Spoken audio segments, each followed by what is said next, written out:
Assalamualaikum warahmatullahi wabarakatuh. Ila hadratin nabiyil mustafa sayyidina rasulillah sallallahu alaihi wasallam wa ila kaffatil anbiya'i wal mursalin wa li azwajihi ummahatil mu'minin wa li ahli baitihi wa dhurriyyatihi wa ashabihi ajma'in wa thumma ila arwahi masyayikhina wa muallimina wa ulama'ina wa khususan ila ruhi syaikh musannifi hadzal kitab wa usulihi wa furu'i wa man yantasibu ilaihi ajma'in syai'un lillahi lana wa lahumul fatihah.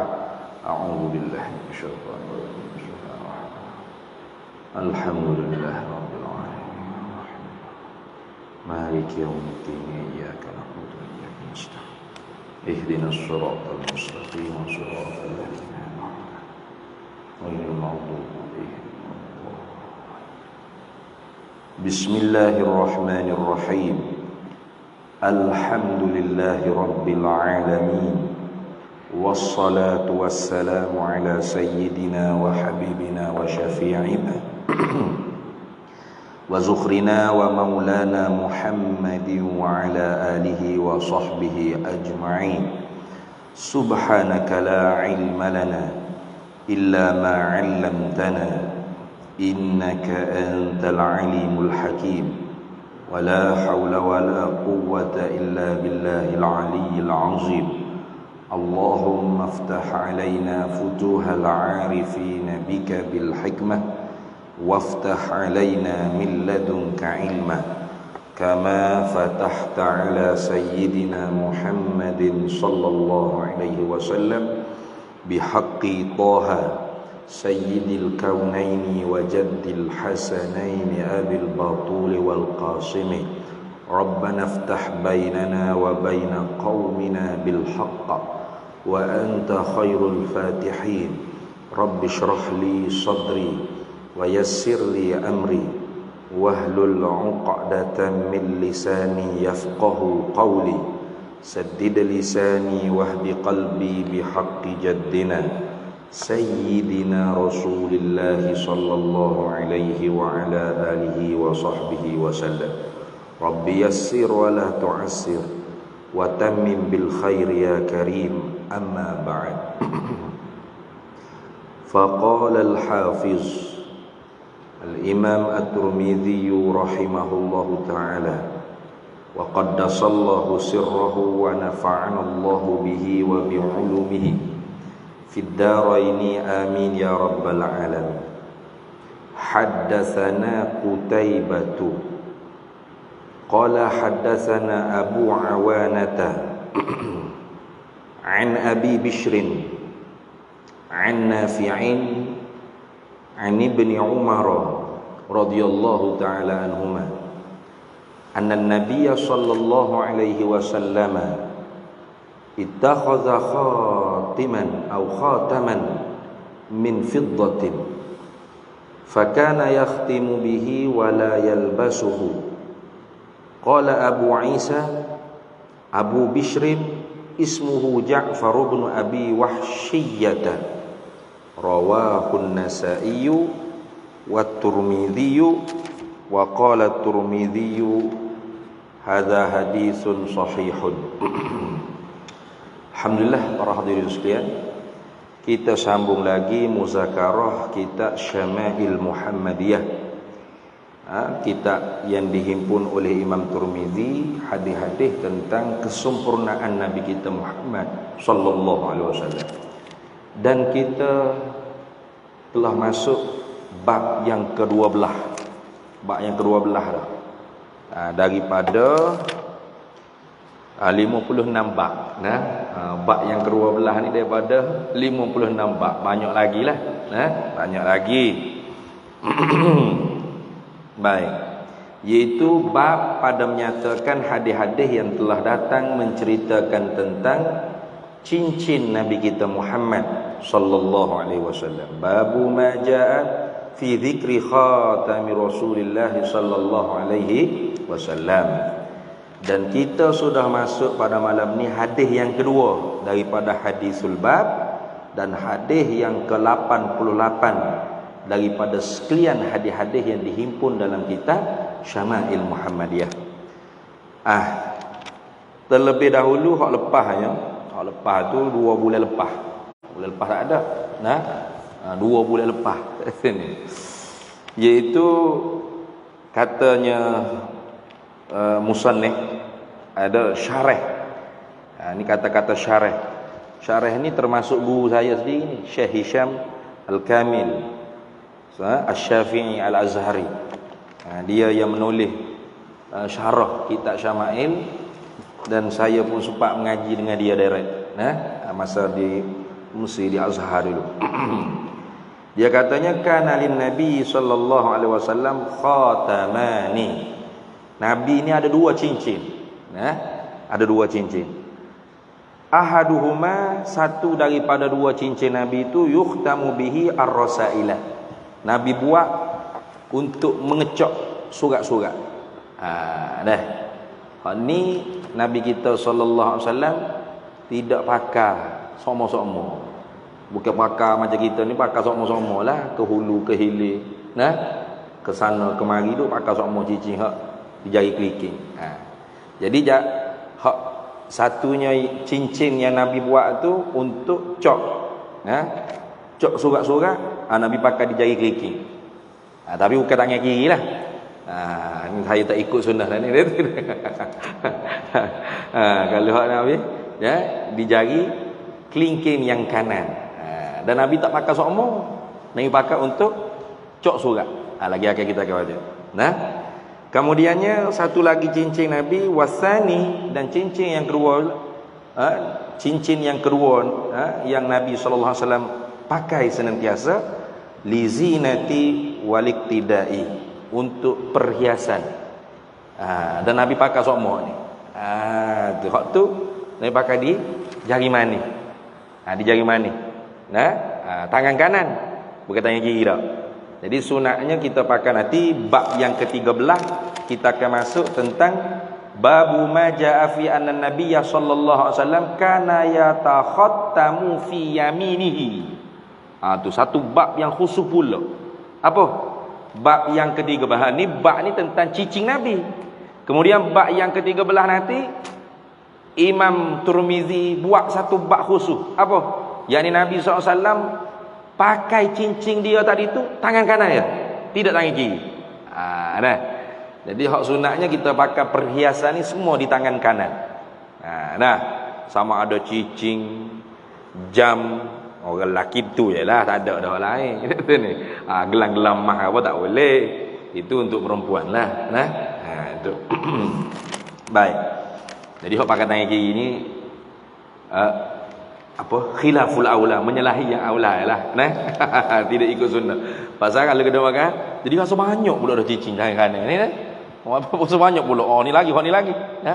Jadi nak ambil fadilat Nabi pakai 2 cincin, jadi terpaksalah ambil selagi tangan. Itu kiri. Itu lagu tu. Baik.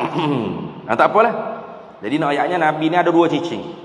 Satunya Nabi bukan pakai senantiasa, hanya untuk mengecok surat, dan satu lagi untuk zinah, perhiasan. Hak ni hak Nabi pakai semua.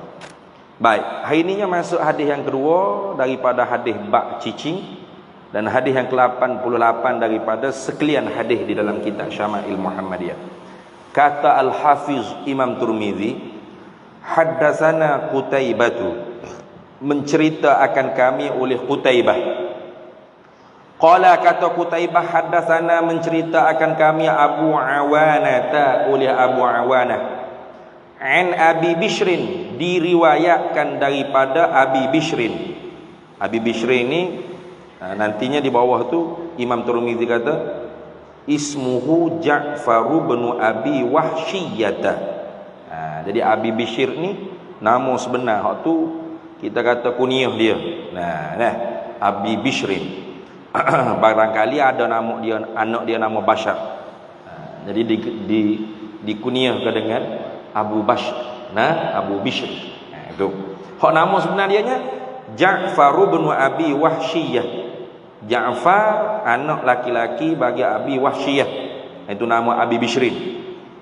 Daripada Abi Bishrin an Nafi'in, daripada diriwayatkan daripada Nafi', ani bin Umar, diriwayat daripada Abdullah bin Umar radhiyallahu taala anhuma. Nah, Abdullah bin Umar ni kita kerek duk cerita orang yang paling kuat mengikut sunnah Nabi sallallahu alaihi wasallam, sehingga perkara yang bukan ibadat, yakni adat pun ditirunya oleh Abdullah bin Umar. Bagaimana Nabi sallallahu alaihi wasallam beradat jalan, tunduk di mana, tegak di mana, jijak kaki di mana, habis dia tiru.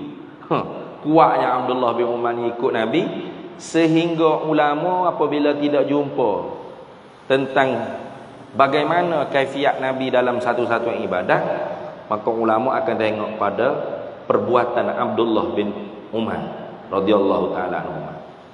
Tu tengok situ. Pasal Abdullah bin Umar ni akan ikut Nabi. Kalau benda hak bukan ibadat dia ikut Nabi, mimbabil aula kalau dalam bentuk ibadat. Tu.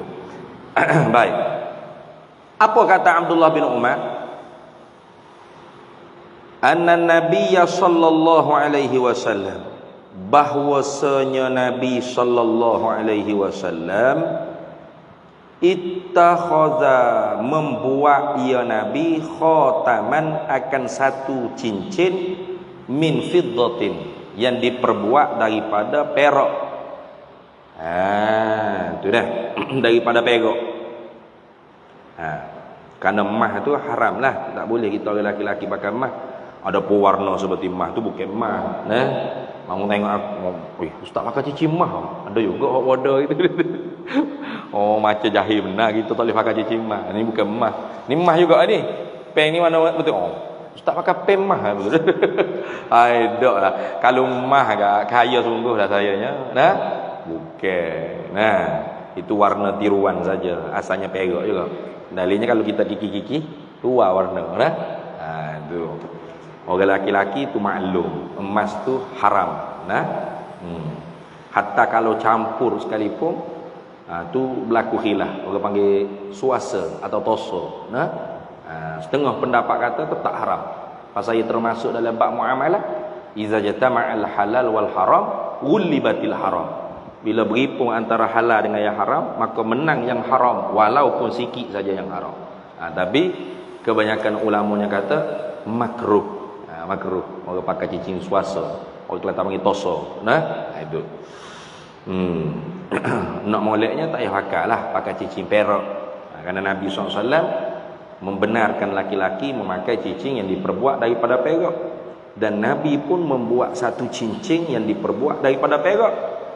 Fakana yakhtimu bihi, maka adalah Nabi SAW membuat cop. Yakhtim ni makna membuat cop, khatam, lebuk-lebuk gitu. Bihi, dengan dia, dengan khatam tadi.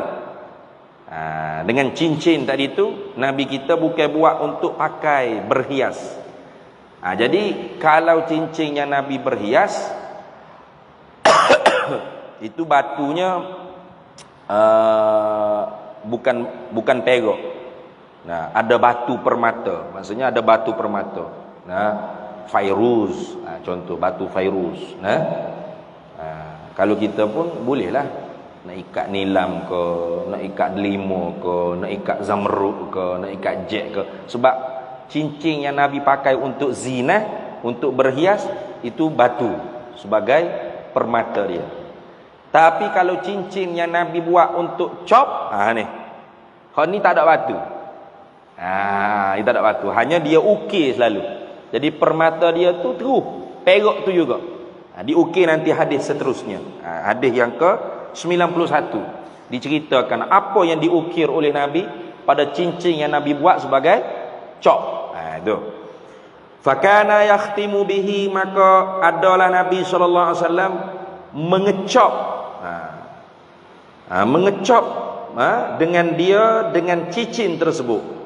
Wala yalbasuhu, padahal tidak memakailah ia Nabi akan dia khatam tadi, akan cincin yang digunakan untuk cop. Maksud tidak pakai di sini jarang, jarang-jarang sekali. Artinya Nabi pakai itu bukan untuk zina, bukan untuk perhiasan. Kalau Nabi pakai pun adalah tu urusan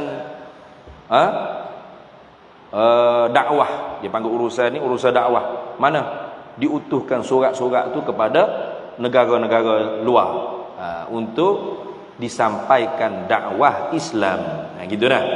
Habis. Itu habis hadis itu.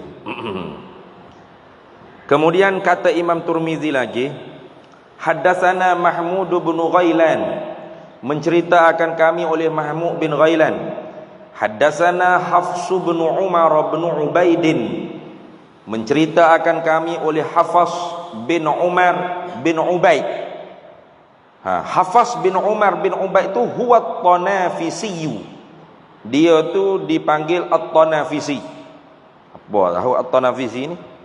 Barangkali kampung atau kabilah dia barangkali. Qala, berkata Hafs bin Umar bin Ubaid, haddatsana, menceritakan kami oleh Zuhairun Abu Khaisamata an Humaidin, diriwayat daripada Humaid, an Anas bin Malikin, diriwayat daripada sahabat Nabi namanya Anas bin Malik. Qala, berkata ia Anas bin Malik, kana khatamu Rasulillah sallallahu alaihi wasallam min fiddatin fassuhu minhu. Ini berarti bukan cincin yang Nabi buat sebagai perhiasan. Ini masih lagi hadis nak cerita tentang cincin yang Nabi guna untuk buat cop surat-surat rasmi Nabi sallallahu alaihi wasallam. Mana? Katanya Anas bin Malik, kana khatamu Rasulillah sallallahu alaihi wasallam, adalah cincin bagi Nabi sallallahu alaihi wasallam, yakni cincin yang Nabi nak buat untuk cop tadi tu, mengecok surat tu, min fiddatin, diperbuat daripada perak. Min tu dipanggil milil ma'khuz. Kemudian batu permatanya apa? Fassuhu, bermula permata cincin tersebut, minhu, daripadanya, ini diperbuat daripada fiddah, daripada perak tu sendiri. Tu dah. Baik. Jadi di sini bukan nak cerita tentang cincin zina, bukan. Karena dia cerita anna fassahu al-manqush alaihi laisa min hajarin. Sesungguhnya batu permata yang diukirkan di atasnya itu tidaklah daripada batu, bukan batu. Bal min nafsi ma'danin. Bahkan permata cincin yang diperbuat daripada perak tu sendiri ialah diri perak tu sendiri. Tu. Bal min nafsi ma'danin halaqatil khatim. Bahkan diri perak yang dikeliling oleh cincin. Apa? Wahwal fiddatu. Dan itu yang dijadikan permata tu ialah fiddah tu sendiri. Mana? Perak tu sendiri. Jadi hak Nabi buat sebagai cop itu tidak ada batu permata fairuz ke apa, tak ada. Itu memang daripada perak. Ya leseh ini cuma dia buat macam batu, macam permukaan besar gitu. Ini ada banyak ni orang jual. Sekarang ni ada orang buat macam cicing yang dimaksudkan tadi. Iaitu cicing tak ada batu permata, tulis Muhammad Rasulullah. Muhammad Rasulullah. Ini yang Nabi buat sebagai cok surat-surat rasmi. Itulah betul. Hadis ni rawahu Abu Daud wa Tirmizi hasanun sahihun. Kemudian kita lanjut lagi. Tengok. Sebab daripada satu hadis ke satu hadis itu dia menceritakan hadis-hadis yang sebelum. Kayak gitu. Macam tadi Abdullah bin Umar cerita, Nabi pernah membuat satu cincin daripada perak dan Nabi gunakan untuk cop, tidak selalu memakaikannya. Tengok. Kemudian bila gitu orang tertanya-tanya, Nabi guna wacak, lepas tu batu permata dia diperbuat daripada apa? Fairuz ke? Delima ke? Nilam ke? Zamrud ke? Ada? Jawab dengan hadis Anas bin Malik pula. Tidak. Batu permata tu ialah diri perak tu sendiri. Gitu. Tak ada batu-batu lain. Itulah gitu. Kemudian hadis seterusnya, kata Imam Tirmizi, haddatsana Ishaq bin Mansurin, menceritakan kami oleh Ishaq bin Mansur. Qala, kata Ishaq, haddatsana Mu'adz bin Hisham, menceritakan kami oleh Mu'adz bin Hisham. Qala, kata Mu'adz bin Hisham, haddatsani abi, menceritakan daku oleh bapakku. Siapa? Hisham itulah. An Qatadah, diriwayatkan daripada Qatadah. An Anas bin Malik, diriwayatkan daripada Anas bin Malik. Jadi masih lagi Anas bin Malik. Qala, kata Anas bin Malik. Jadi hak ni lebih terperinci lagi menafsirkan hadis Abdullah bin Umar tadi. Mana? Iaitu bilakah Rasulullah ni tiba-tiba nak buat cincin yang seperti itu, tak ada batu permata tu. Digunakan untuk cop tu bila? Sebab apa? Saja-saja ke? Ni hadis ni nak menerangkan pula hadis Abdullah bin Umar. Mana? Lamma arada Rasulullah sallallahu alaihi wasallam an yaktuba ila al-ajami qila lahu innal ajama la yakbaluna illa kitaban alaihi khatamun. Tengok. Kata Anas bin Malik, lama tatak kala arada menghendakilah siapa? Rasulullah oleh Nabi sallallahu alaihi wasallam. Menghendaki apa? An yaktuba, oleh bahawa menulislah apa? Surat. Nabi SAW nak diutuskan surat ilal ajami, kepada orang-orang ajam, bukan orang Arab. Tu dah. Bila tu berlaku tu? Iaitu ba'da suluhil Hudaybiyah, selepas berlaku perjanjian Hudaybiyah fi amis sadisil hijri. Pada tahun yang ke-6 hijrah berlaku suluh Hudaybiyah. Bersuluh Nabi kita sallallahu alaihi wasallam dengan puak musyrikin Mekah. Iaitu Nabi kita sallallahu alaihi wasallam ketika tu nak bawa sahabat-sahabat pergi buat haji ke Mekah.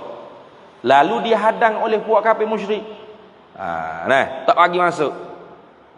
Kalau tak bagi masuk, kami nak perang. Jangan perang. Ginilah kita bersuluh, janji damai. Macam-macam lah janji dalam tu. Jadi janji itu kalau tengok-tengoknya, Sayyidina Umar tak puas hati. Nak tahu ni, Sayyidina Umar tak puas hati kalau kira-kira. Tapi Rasulullah tu bijak. Fatonah, bijak sana sungguh Rasulullah. Walaupun tengok pada surat perjanjian tu nampaknya seperti tidak adil balik Rasulullah. Mana? Kalau orang Islam pergi ke Mekah, tak boleh dihantar balik. Balik ke Mekah tu. Kalau ditangkap, tak boleh hantar ke Madinah. Tapi kalau orang musyrikin ataupun orang Mekah pergi ke Madinah, kena dihantar balik ke Mekah. Kenapa tak adil tu sini? Nampak tak adil?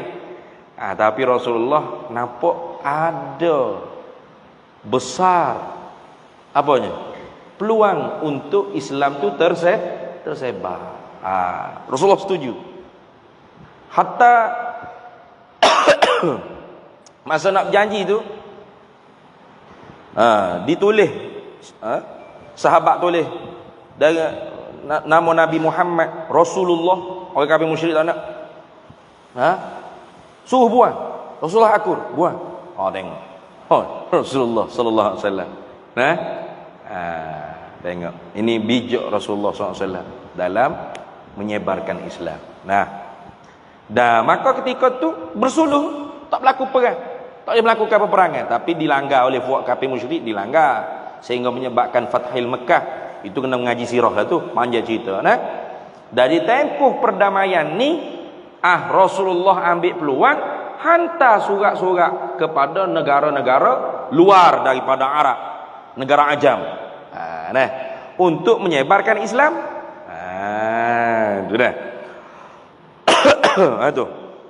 Itu akhazat da'wat ila Allah Ta'ala syaklan jadidan. Jadi Rasulullah ambil peluang nak menyebarkan dakwah agama Islam ni beberapa rupa-rupa yang baru. Mana pelbagai kepelbagaian cara Nabi SAW berdakwah. Antara lain Rasulullah mengutuskan surat-surat ilal muluk wal umara yad'uhum ilal Islam. Rasulullah atas surat-surat kepada negara-negara ajam, raja-raja, ketua-ketua mereka, untuk diajak mereka itu kepada Islam. Bila lagu tu qila lahu, dikatakan baginya, ini bagi Nabi SAW. Jadi ada orang cerita ke Nabi, bila Nabi nak minta supaya tulis surat hantar kepada negara-negara ajam, negara-negara yang bukan Arab, untuk diajak dakwah Islam, maka ada orang bagi pendapat. Siapa dia ni tak tahulah, barangkali Salman Al-Farisi. Sebab Salman Al-Farisi bukan orang Arab, orang ajam, dia orang Parsi. Jadi lebih mengetahui tentang hal ehwal orang-orang ajam. Nah, dah adat-adat orang-orang yang bukan Arab, kerajaan dia tu bagaimana. Lalu dikatakan kepada Nabi SAW, innal ajama la yakbaluna, sesungguhnya orang ajam, yakni raja-raja, umara-umara mereka itu, ketua-ketua mereka itu, sultan-sultan, raja-raja mereka itu, orang ajam, la yakbaluna, tidak menerima mereka itu, illa kitaban alaihi, melainkan surat yang ada di atas surat tersebut khatamun, cok, ada cok, baru mereka terima. Macam sekarang kan ada alamat kepala surat ke apa dah tu ni, surat rasmi lah kita kata, daripada persatuan mana, NGO mana, yayasan mana, mana kena ada gitu.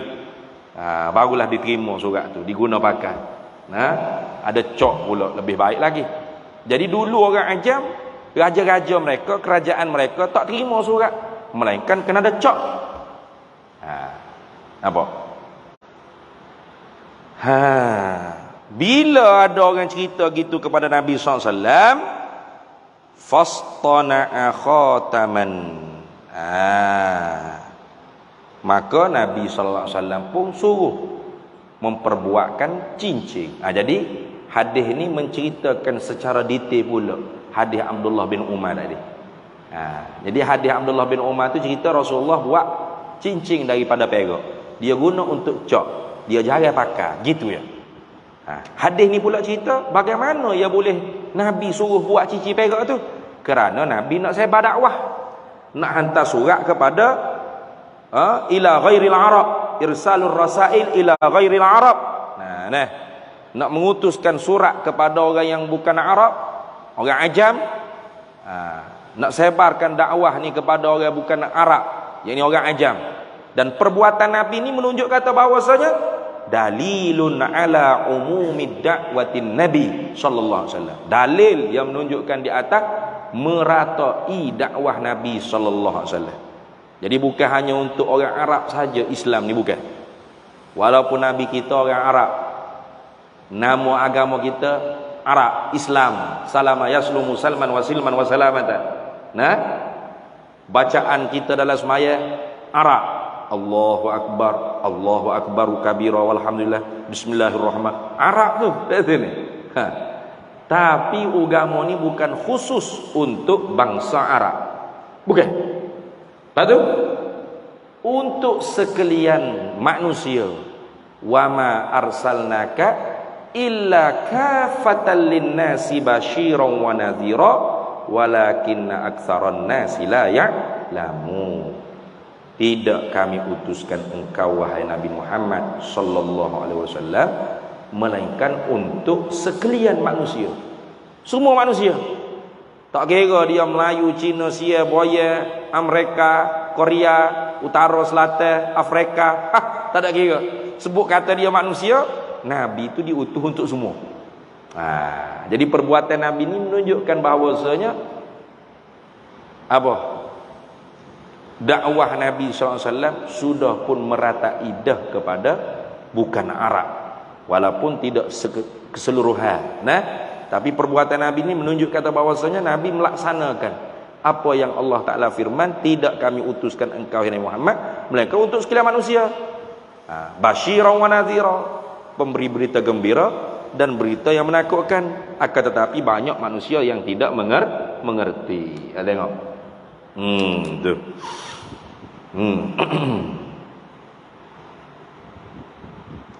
Jadi antara lain juga apa yang boleh kita ambil istifadah daripada hadis ni. Tak habis lagi hadis ni, cuma nak cerita ni. Rasulullah SAW dalam setiap tindak tanduk, lebih-lebih lagi urusan Islam, urusan menyebarkan dakwah, itu Rasulullah tidak pernah meninggalkan bermusyawarah. Al-akhdhu bil musyawarati an-nafi'atu. Buat kerja dengan musyawarah, sepakat dulu, bincang dulu bagaimana begini-begini, itu lebih bermanfaat. Kayak gitu.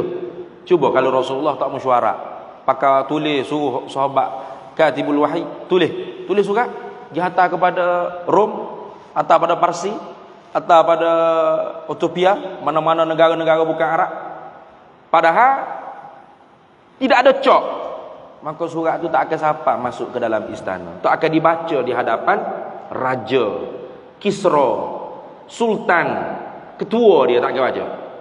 Siapa depan muka pintu istana, pengawal buka, surat apa ni? Tak ada cak, soyak buang tu sampah. Kayak gitu. Jadi tak siapa. Bila Rasulullah buat mesyuarah, Rasulullah kata, aku nak sebar dakwah kepada bukan Arab. Nak hantar surat kepada orang-orang ajam. Sahabat yang mengetahui tentang adab kerajaan-kerajaan bukan Arab boleh bagi pendapat. Barangkalinya qilalahu ni dikatakan kepada Nabi ni siapa yang berkata qail? Barangkalinya Salman Al-Farisi, barangkali. Sebab Salman Al-Farisi bukan orang Arab, orang Parsi. Orang ajam dia. Jadi bila sahabat kata, ya Rasulullah, orang-orang ajam ni kerajaan dia tak akan terima surat tu melainkan kena ada cok. Rasulullah kata, begitu. Kalau gitu buatlah. Buat apa? Cincin yang diperbuat daripada perak untuk dijadikan cok. Itu ni. Habis itu.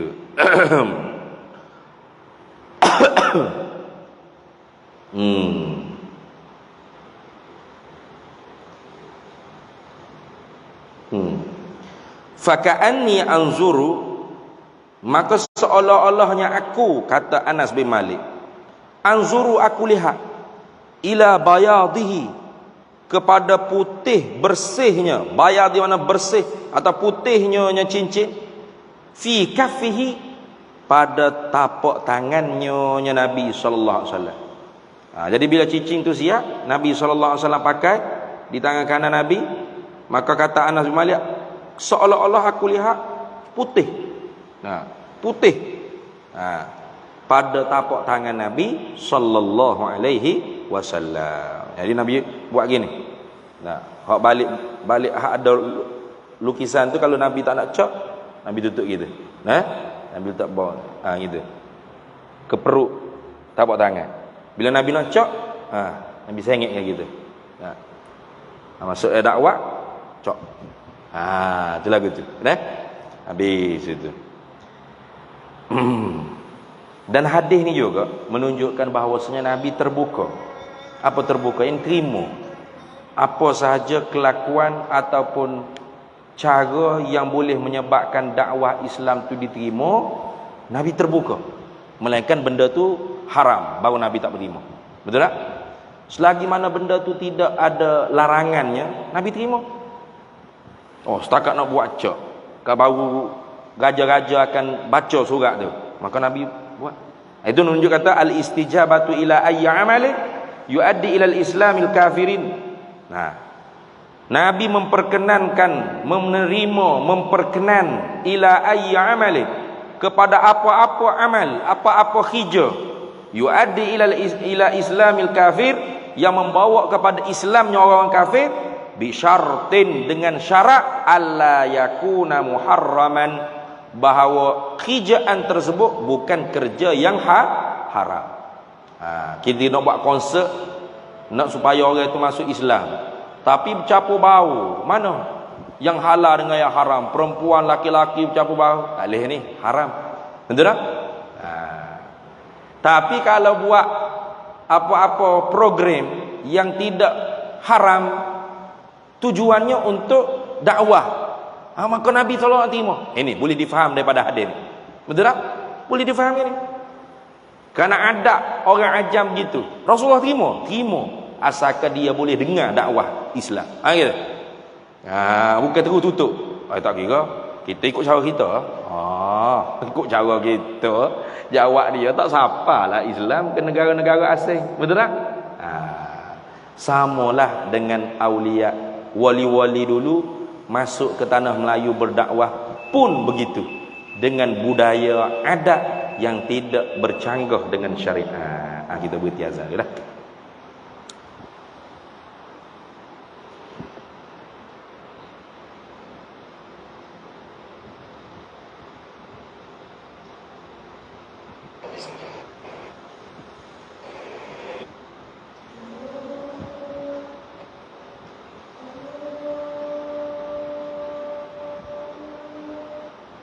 Allah.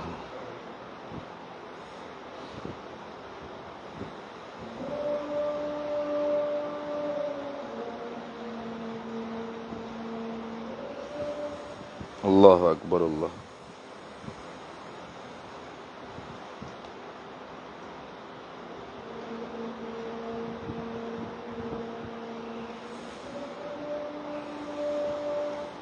Asyhadu an la ilaha illallah.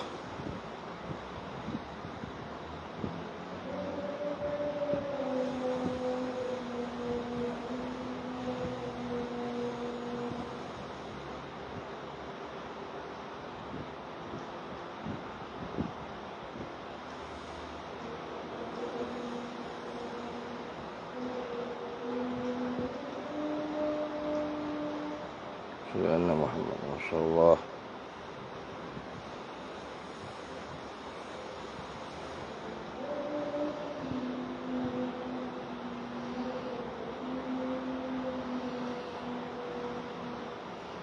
Asyhadu anna Muhammad Rasul.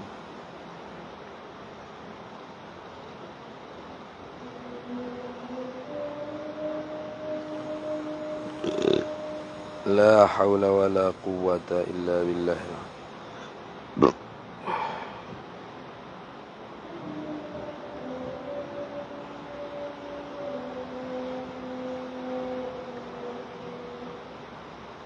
La haula wa la quwwata illa billah.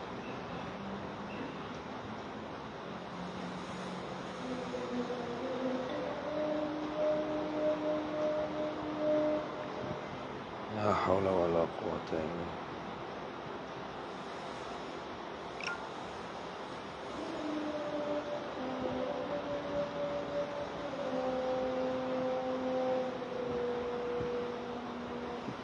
La haula wa la quwwata illa billah.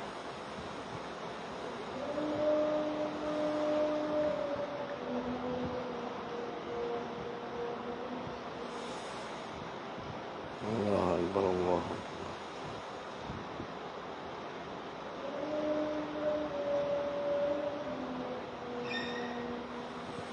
La ilaha illallah sayyiduna Muhammadur Rasulullah sallallahu alaihi wasallam. Allahumma rabb hadhihi ad-da'wati at-tammah was-salatil qa'imah ati sayyidina maulana Muhammadan al-wasilah wal fadilah wasyarafa wad-darajatal 'aliyata ar-rafi'ah wa ba'athhu maqaman mahmudan alladhi wa'adtahu innaka la tukhliful mi'ad. Baik.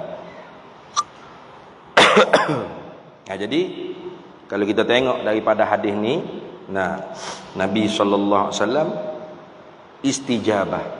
Al-istijabatu ila ayyi amalin, Nabi menerima kepada apa-apa hijab, apa-apa program, apa-apa cara yuaddi ila islamil kafirin, membawa kepada Islam orang kafir. Tapi syaratlah, bukan semua diterima, tidak. Bisyartin, dengan satu syarat, alla yakuna muharraman, bahawa tidaklah program tersebut ialah perkara yang haram. Itu cukup. Jadi selagi mana bukan perkara yang haram bil qat'i, haram dengan putus, maka selagi itu boleh digunakan untuk jadi media dakwah. Facebook bukan orang Islam buat. TikTok bukan orang Islam buat, betul tak? Telegram, Instagram, YouTube, okey.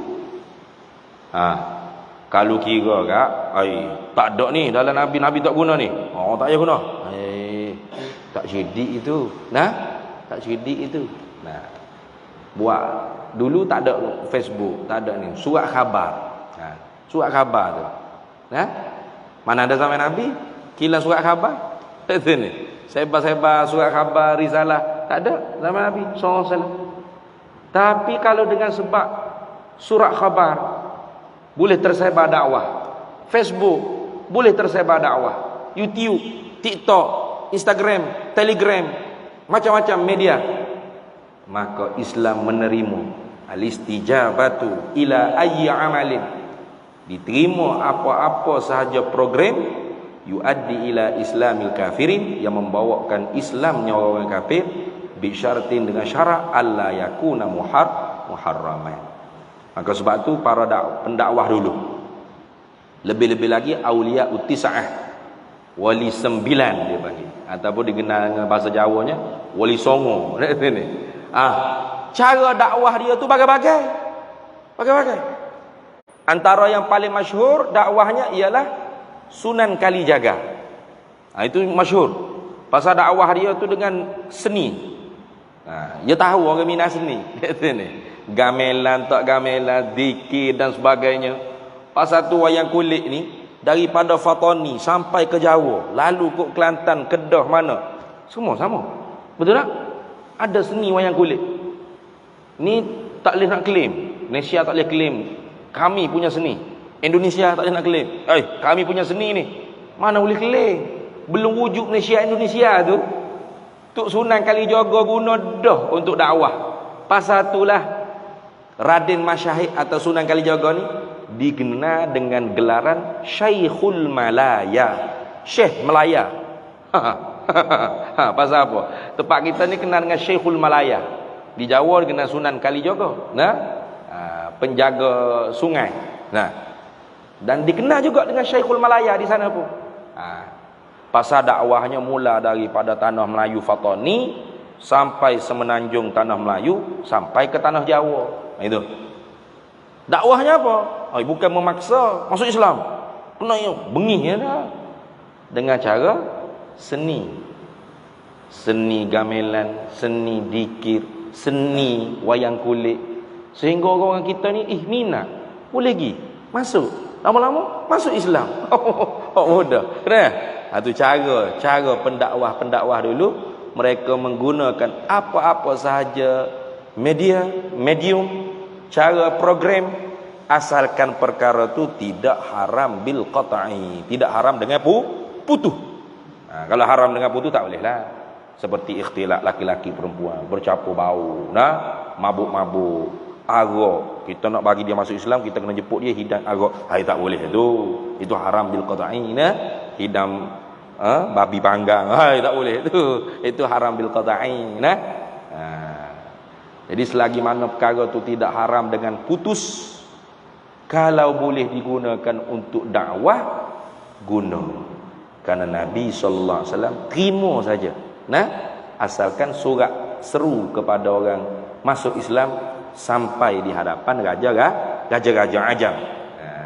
Ajam artinya kullu man la yafhamul lughah arabiyyah, tiap-tiap mereka yang tidak memahami bahasa Arab, atau faham tapi dia tu ghairul Arab, bukan orang Arab, hatta musta'rabah pun tidak. Tu habis. Kemudian kita akan sambung pula nanti insya-Allah lepas raya lah. Nah, ni nak masuk puasa dah. Nah, sebulan puasa, sebulan raya, 2 bulan cuti. Nah, kita akan masuk hadis yang ke-91 daripada sekalian hadis, dan hadis yang ke-6 daripada hadisul bab, iaitu apakah yang ditulis pada cincin Nabi sallallahu alaihi wasallam yang diperbuat daripada perak yang Nabi gunakan untuk yakhtimu bihi, gunakan cok dengan cincin tersebut. Ada tulisan? Tu kana naqshu khatimi Rasulillah sallallahu alaihi wasallam Muhammadun, satu satrun, satu garis, satu permulaan ayat di bawah Muhammad, kemudian Rasulun, kemudian Allah.